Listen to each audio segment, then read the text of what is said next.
Hello students, this is Dr. Dennis Kimbro and welcome to the Global Classroom. Okay, let's cut to the chase. Recently I viewed a short podcast featuring an HBCU professor who discussed what it would take to eliminate poverty within the Black community. Long and short, he specifically stated a lot more than just supporting Black businesses. Though his remarks caught his podcast host off guard, I not only stand in agreement, but I would like to expand upon his point. Look, supporting Black businesses will always be a top priority. At last count, there's nearly 3.2 million Black businesses in the United States.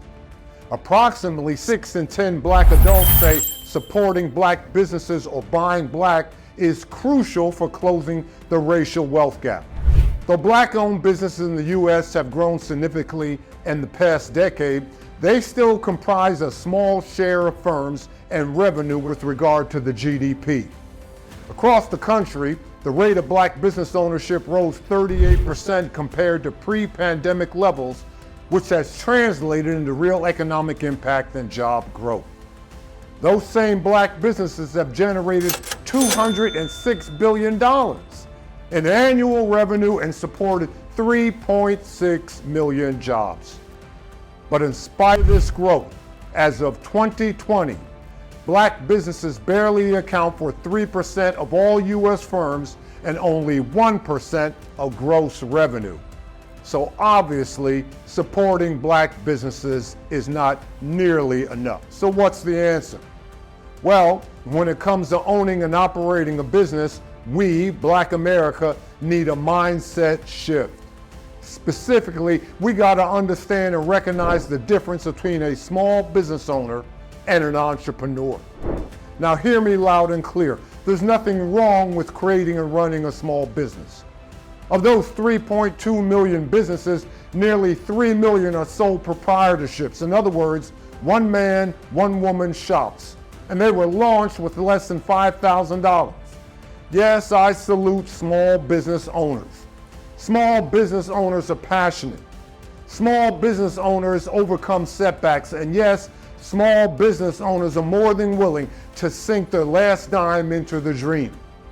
But of the 11 sectors that make up the U.S. economy, from automotive to manufacturing, to technology, to construction, to engineering, telecommunications, to financial services and biomedicine, Black businesses are clustered in the personal service category, which features barbershops, nail shops, beauty supply, food and janitorial services, and are confined to a minuscule market cap. So what's the bottom line? After overhead and the cost of doing business, many of these small businesses barely clear $50,000 per year. So no, supporting Black businesses is nearly not enough.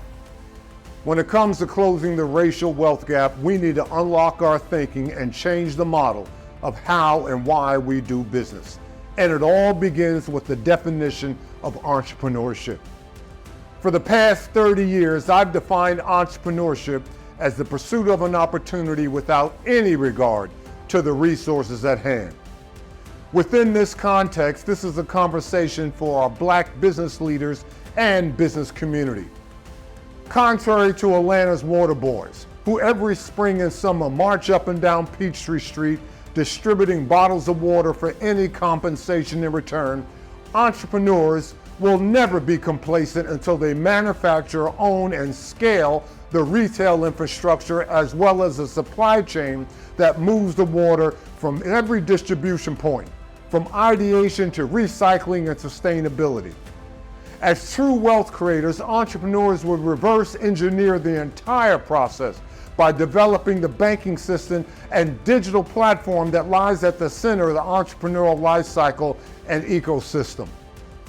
So whether you're an entrepreneur or small business owner or someone who's hoping to chase your dream and start a business, allow me to be as delicate as possible. We need entrepreneurs because entrepreneurs require venture capital, which is unlike any other form of funding. Venture capital may not be cheap, but it is patient. Whereas a bank requires assets and creditworthiness, Venture capital only seeks talented game changers who want to change the world.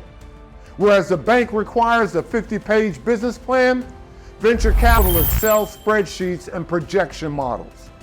Whereas financial institutions can be swayed by degrees and venture capital wants to know if you ever failed and how failure has shaped you. Now more than ever, we need a radically new form of thinking that is begging for our financial support.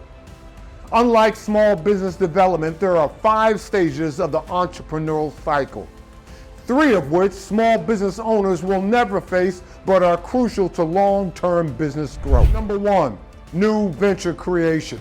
In other words, the initial formulation of the business. 2, startup. Identify the business's competitive advantage and feasibility for funding. Number 3, the growth stage, the shift from one-person operation to entrepreneurial leadership and team managerial operation. Number 4, stabilization. In other words, talent development and where the firm will be in 5 to 10 years. Last but not least, number 5, merger and acquisition or exit strategy.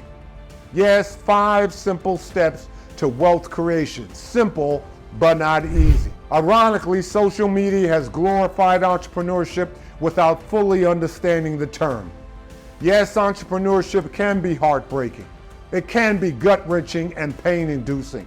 Truth to be told, entrepreneurship is a marathon, not a sprint.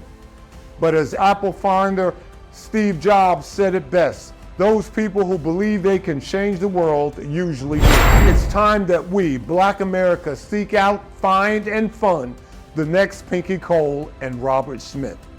So until next time, this is Dr. Dennis Kimbro in the Global Classroom, and remember, your wealth choice is arguably your best choice.